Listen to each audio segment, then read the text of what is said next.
Hello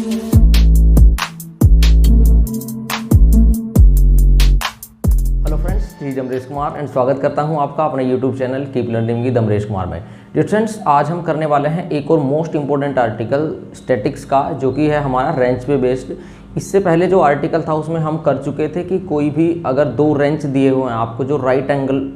पे intersect कर रहे हैं, तो हमने उनके इक्विवेलेंट जो है एक सिंगल जो है रेंच फाइंड किया था कि किन्हीं भी दो रेंच को हम एक रेंच में रिड्यूस कर सकते हैं। मतलब हम सेंट्रल एक्सिस की इक्वेशन हमने पिछले आर्टिकल में निकाल ली थी। अगर वो वाला आर्टिकल आपने नहीं चेक किया है तो प्लीज़ उसको आप जाके देख लें, स्टैटिक्स प्लेलिस्ट वीडियो में पड़ा हुआ है। उसके बाद जो ये वाला आर्टिकल आज हम करेंगे ये मोस्ट इंपॉर्टेंट है और उसी के बेस्ड है, उससे मिलता जुलता है बिल्कुल। तो अगर वो आर्टिकल नहीं किया आपने इससे पिछले वाला तो वो आर्टिकल कर लें, वो थ्योरम कर लें आप, फिर ये आर्टिकल बहुत अच्छे से समझ आएगा आपको। अगर आपने वो थ्योरम कर ली है तो ये आर्टिकल आपको आई होप बहुत अच्छे से समझ आने वाला है।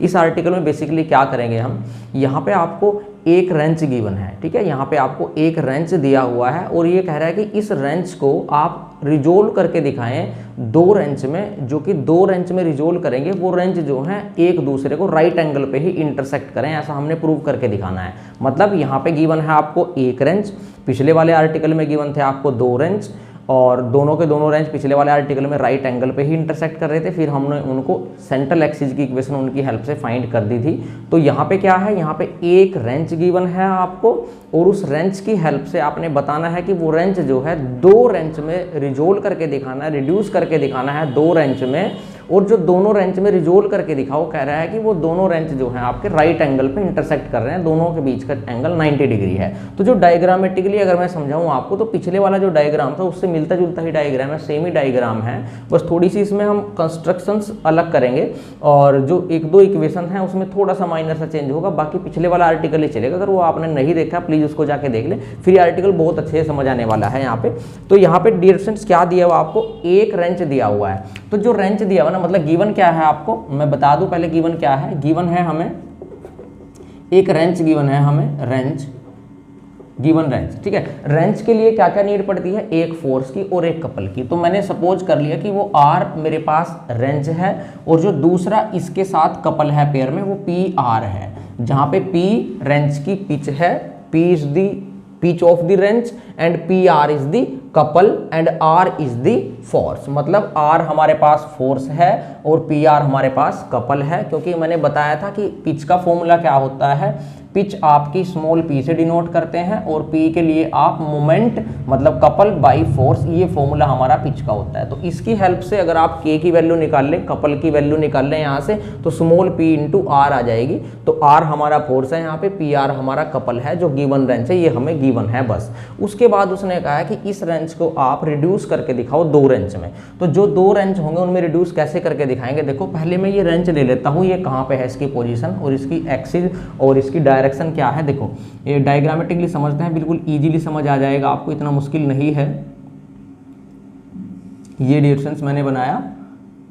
एक्स एक्सिस, वाई एक्सिस और जेड एक्सिस बनाया मैंने जनरली, ठीक है। तो जो ये वाला रेंच है आर पी आर, मैंने सपोज कर लिया कि ये वाला रेंच जो है यहाँ पे लगा है अलोंग एम और इसको मान लिया पी।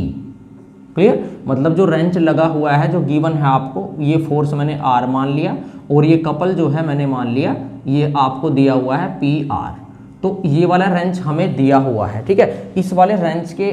देने के बाद वो ये कहता है कि इस रेंच को आप रिड्यूस करके दिखाएं अब दो रेंच में। तो ऐसा मैंने कंसीडर कर लिया कि लेट अस कंसीडर जो गिवन रेंच है आपका ये आर पी आर, कि मैंने इसको रिजोल्व कर दिया, सॉरी मैंने इसको रिड्यूस कर दिया दो रेंच में अलोंग एक्स एक्सिस। तो सपोज करो मैंने इसको रिड्यूस किया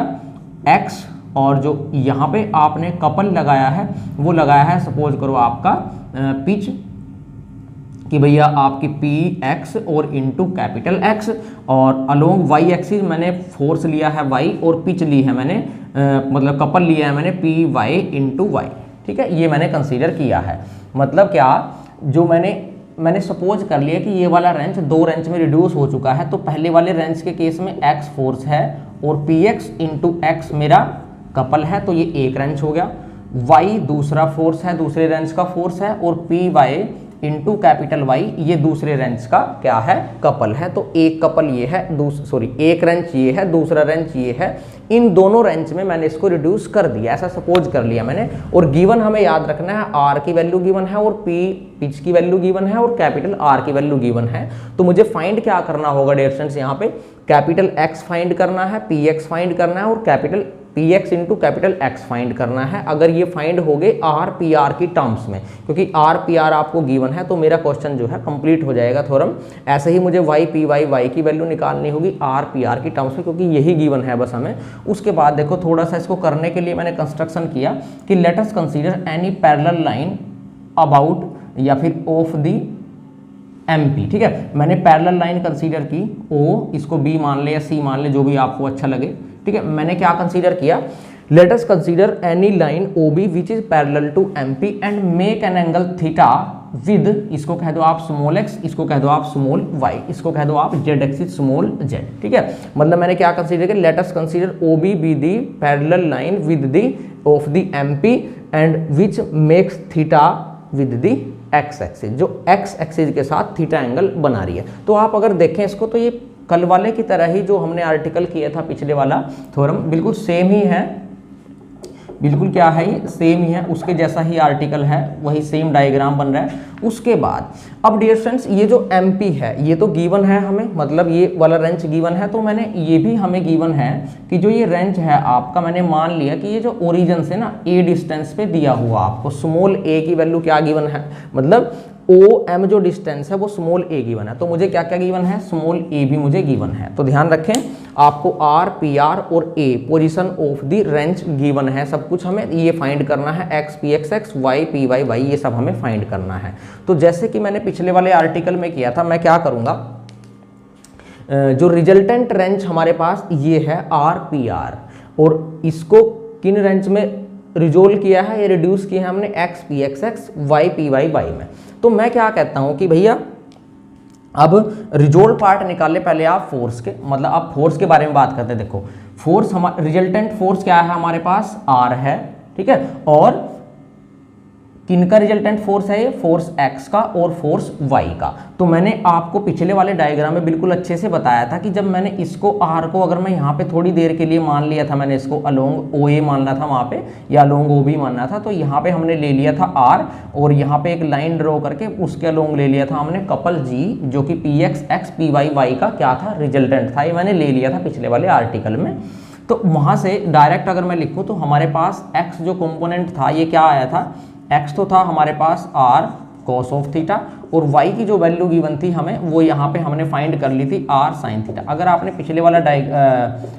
आर्टिकल नहीं देखा तो उसको प्लीज जाके देख ले, उसमें मैंने डिटेल से इनको कराया हुआ है। तो x की वैल्यू हमारे पास x कंपोनेंट की वैल्यू आ जाएगी R cos theta, y component की वैल्यू आ जाएगी R sin थीटा, ठीक है। उसके बाद मुझे क्या करना है, x और y की वैल्यू निकालने के लिए क्या करें, आप दोनों का स्क्वायर करके ऐड कर दें, तो x square plus Y square equal to R square cos square theta plus R square sin square theta, R square common cos square theta plus sin square theta क्या आ जाएगा, 1 आ जाएगा। तो आर की वैल्यू मेरे पास आ गई under root of X square plus Y square. तो आर तो मेरा फाइंड हो चुका है। उसके बाद अगर मुझे थीटा की वैल्यू निकालनी थी तो मैंने क्या कर दिया था, इक्वेशन 2/1 किया था। तो क्या आ जाएगा, आर से आर कैंसिल हो जाएगा, sine theta by cos theta क्या आ जाएगा डिस्टेंस टेंजेंट थीटा, और ये आ जाएगा आपका y बाय एक्स। तो यहाँ से अगर आप थीटा की वैल्यू निकालना चाहें तो क्या आ जाएगी, tangent inverse y by x. तो थीटा भी मेरा फाइंड हो चुका है। उसके बाद बात करते हैं रिजल्टेंट फोर्स R, तो हमारा मतलब क्या है, फाइंड हो चुका है। या ये कहें, देखो यहाँ पे क्या है, अब अगर मैं इसको पिछले आर्टिकल की तरह ही बता रहा हूँ, सॉरी, क्योंकि हमें यहाँ पे R नहीं निकालना, R तो हमें गिवन है, तो मुझे निकालना है X। तो X देखो फाइंड हो चुका होगा आपका, कैसे फाइंड हो चुका होगा, जब आपको, क्योंकि R गिवन है, थीटा भी गिवन है, तो आप यहाँ पे वैल्यू पुट करेंगे तो X की वैल्यू आ जाएगी, कैपिटल Y की वैल्यू आ जाएगी, ठीक है। x की वैल्यू आ जाएगी इक्वेशन 1 से, कैपिटल Y की वैल्यू आ जाएगी इक्वेशन 2 से। दोबारा देख लें इसको, R PR की वैल्यू हमें गिवन है यहाँ पे, ठीक है, हमें ये नहीं फाइंड करना। तो x की वैल्यू, अगर R की वैल्यू यहाँ पे पुट कर दें, थीटा की वैल्यू यहाँ पुट कर दें तो हमारा x आ जाएगा। अगर R की वैल्यू और साइन थीटा की वैल्यू यहाँ पे पुट कर दें तो हमारा क्या आ जाएगा, कैपिटल Y भी हमारा आ जाएगा, ठीक है डियर स्टूडेंट्स। उसके बाद अगर मैं बात करूँ अब px, स्मॉल px और स्मॉल py, यही रह गया ना, स्मॉल px रह गया और स्मॉल py रह गया। इनके लिए क्या करेंगे, वही सेम, क्योंकि मैंने रिजल्टेंट जो है किसको कंसीडर किया हुआ है, कपल्स का। पी आर जो है हमारा रिजल्टेंट है कपल्स का, कौन कौन से, P X into X, P Y into Y, मतलब इस मोमेंट और इस मोमेंट, दोनों मोमेंट्स का रिजल्टेंट मोमेंट हमने क्या मानना है, पी आर मानना हुआ है। अगर अब हम रिजल्टेंट कपल पी आर की बात करें तो वह कैसे फाइंड किया था हमने पिछले वाले आर्टिकल में, उसी से डायरेक्ट मैं लिख दूंगा यहाँ पे। अगर वो नई आर्टिकल देखा आपने, जाके देख लें उसको, बड़ा अच्छे से समझ आ जाएगा। तो एक बार बता दूं मैं आपको, तो रिजल्टेंट जो हमारा ये कपल है पी आर, किस किस का है, पी एक्स एक्स का और पी वाई वाई का। तो अब मैं बात करता हूँ कि आपका कपल नाउ कपल अबाउट, पहले तो couple about MP, couple about MP की अगर मैं बात करूं तो देखो, कपल अबाउट एमपी मतलब ये पैरेलल लाइन है, तो कपल अबाउट ओबी, कपल ये कहें या ये कहें आप, कपल अबाउट ओबी, एक ही बात है आपकी, कपल अबाउट एमपी कहें या कपल अबाउट ओबी कहें, क्योंकि ये लाइन दोनों के क्या है, एक दूसरे के पैरेलल हैं। पिछले वाले आर्टिकल में मैंने इसी लाइन के ओवर जो है अबाउट निकाला था कपल आपका, ये वाली लाइन बाद में हमने वहाँ पे पैरेलली ट्रांसफर कर दी थी। तो वहाँ से जो आया था हमारे पास, देखो वहाँ पे तो हमारा जो कपल था अबाउट वो भी वो जी कोस फाई था, बट यहाँ पे जो रिजल्टेंट कपल है डियर फ्रेंड्स वो पी आर गिवन है आपको, तो मतलब पी आर निकलेगा हमारा। कपल अबाउट एमपी तो हमें दिया हुआ है ना पी आर, लेकिन वो किस किस का रिजल्टेंट है, पी एक्स इंटू एक्स का और पी वाई इंटू वाई का। तो ये क्या कर दिया था हमने, P X into capital X cos of theta plus यहाँ पे आ जाएगा P Y into capital Y sine of theta, ये था हमारा। इसको थोड़ा सिंप्लीफाई करेंगे तो x की वैल्यू पुट कर देंगे यहाँ पे r cos theta, P Y की y की वैल्यू r कोस, y की value r sine theta put करेंगे, तो ये क्या आ जाएगा डियर फ्रेंड्स आपका, which is equal to P X, X की value r cos theta cos square theta, P Y और कैपिटल r साइन आपका sine square theta. r common है, r लेफ्ट साइड में भी है, r से r कैंसिल हो जाएगा, तो डायरेक्ट मुझे आ गया equation p equal to P X cos square theta plus P Y sine square theta. इसको मान लें आप इक्वेशन नंबर 3, ठीक है, क्योंकि मुझे अब निकालना है पी एक्स और पी वाई। तो पी एक्स पी वाई आगे हमारे पास, अभी देखते हैं कि वैल्यू कैसे फाइंड होगी। उसके बाद अगर मैं बात करूं, अब कपल अबाउट एमपी हो गया, तो couple about perpendicular to MP अगर मैं बात करूं, क्या, now couple perpendicular to MP, couple about to perpendicular MP मतलब कपल परपेंडिकुलर टू, वो भी एक ही बात है, कैसे भी कह दें आप, कपल परपेंडिकुलर टू ओबी। अगर आपको पिछले वाला आर्टिकल याद हो तो उसमें मैंने इस लाइन के परपेंडिकुलर जो लाइन है वो ये मान ली थी यहाँ पे ऐसे, और उसके परपेंडिकुलर हमने क्या निकाल दिया था, कपल निकाल दिया था। अब अपने केस में देखो, couple perpendicular to MP, couple about perpendicular to MP बात करें तो ये वाली लाइन बन रही है, ठीक है, ये वाली लाइन क्या है हमारी, इसकी डिस्टेंस क्या है a, मतलब हमारी a की वैल्यू निकल जाएगी स्मॉल a, और वो होगा क्या डियर फ्रेंड्स, अगर उसकी बात करूं देखो, कपल परपेंडिकुलर टू ओबी, अगर मैं इसकी बात करूं, यहाँ पे लाइन तो बाद में हम ये डिस्टेंस की बाद में बात करेंगे, पहले आप सिंपली क्या लिख लें, कपल परपेंडिकुलर टू ओबी, तो वो क्या होगा, देखो वो हो जाएगा हमारा पी एक्स, तो P X into capital x और कोस थीटा के प्लेस पे हमारा क्या आ गया था वहाँ पे, minus P X into X sine theta, क्योंकि यहाँ पे हमने कर दिया था P X into x cos theta plus 90, तो कोस थीटा प्लस 90 हो गया था हमारा minus P X into X sine theta, उसके बाद plus P Y into capital Y और साइन थीटा के प्लेस पे अब हमने यहाँ पे कर दिया था कोस ऑफ थीटा। सिंपली ये हमारा आया था कपल परपेंडिकुलर टू एमपी। अब देखो, अब हम अगर इस डिस्टेंस की बात करें ओ एम की, नाउ ओ एम की अगर मैं बात करूं, अब करना है हमने नाउ ओ एम क्या फॉर्मूला बताया था मैंने वहां पे, ओ एम जो निकाल ली थी हमने, जो चार डायग्राम वाला क्वेश्चन का इन्वॉल्वमेंट करा था मैंने उसमें, तो ओ एम जो है हमारा आया था जी साइन फाई बाय आर, जहां पे जो फाई था वो कोई एंगल था रिजल्टेंट कपल जी का with the line of action of force R के साथ में, तो जी साइन फाई मतलब कपल परपेंडिकुलर टू एमपी, तो वो हम फाइंड कर चुके हैं, कितना है वो हमारा minus P X into x, तो क्या आ जाएगा माइनस पी एक्स इंटू, अब एक्स की वैल्यू भी पुट कर लो ना आप यहाँ पे, एक्स की वैल्यू क्या है आर कोस थीटा, तो ये आ जाएगा R cos theta sine theta, एक स्टेप में कर दिया, पी वाई की वैल्यू क्या है आर साइन थीटा, तो ये आ जाएगा R sine theta cos of theta, और बाई में क्या है आपका आर है, तो आर तो ऊपर भी न्यूमरेटर में भी कॉमन आ जाएगा, डेनोमिनेटर से कैंसिल आउट हो जाएगा, तो डायरेक्ट मैं इसको लिख देता हूँ, क्या बन जाएगी minus P X into cos of theta sine of theta, ठीक है, प्लस पी वाई और आपका sign theta cos of theta, ये बन जाएगी आपकी किसके इक्वल है। और ओ एम हमें गिवन है यहाँ पे, ओ एम की वैल्यू कितनी है ए, तो इसका मतलब ये क्या आ गया, इक्वल टू ए आ गया। ये आ गई इक्वेशन, इसको भी कंसीडर कर लेंगे इक्वेशन नंबर 4। तो पी एक्स, तो ये हमारी जो है ये हमारी आ गई इक्वेशन नंबर, इसको मैंने कंसीडर किया 3, इसको कंसीडर किया मैंने इक्वेशन नंबर 4, ठीक है। अब 3 और सो डिस्टेंस, अब मुझे निकालना है पी एक्स और पी वाई, दो अननोन है पी एक्स और पी वाई, दो ही हमारे पास इक्वेशन है 3 और 4, दोनों का यूज करके हमें निकालना है पी एक्स और पी वाई। देखो आप क्या करें, 3 में साइन थीटा की मल्टीप्लाई कर दें, 4 में कोस थीटा की मल्टीप्लाई कर दें और दोनों को ऐड कर दें। क्या किया मैंने, 3 multiply by sine theta plus और 4 को मल्टीप्लाई किया मैंने कॉस ऑफ थीटा से। देखो क्या आएगा, पहले लेफ्ट साइड देखते हैं, यहाँ पे क्या आ जाएगा पी साइन थीटा, तो मैंने यहाँ पे लिख दिया पी साइन थीटा प्लस, अब इसकी भी लेफ्ट साइड देखे क्या है ए कोस थीटा, इसमें ए से मल्टीप्लाई है तो A cos of theta equal to, अब देखो इसमें साइन थीटा की मल्टीप्लाई कराओगे तो क्या होगा, देखो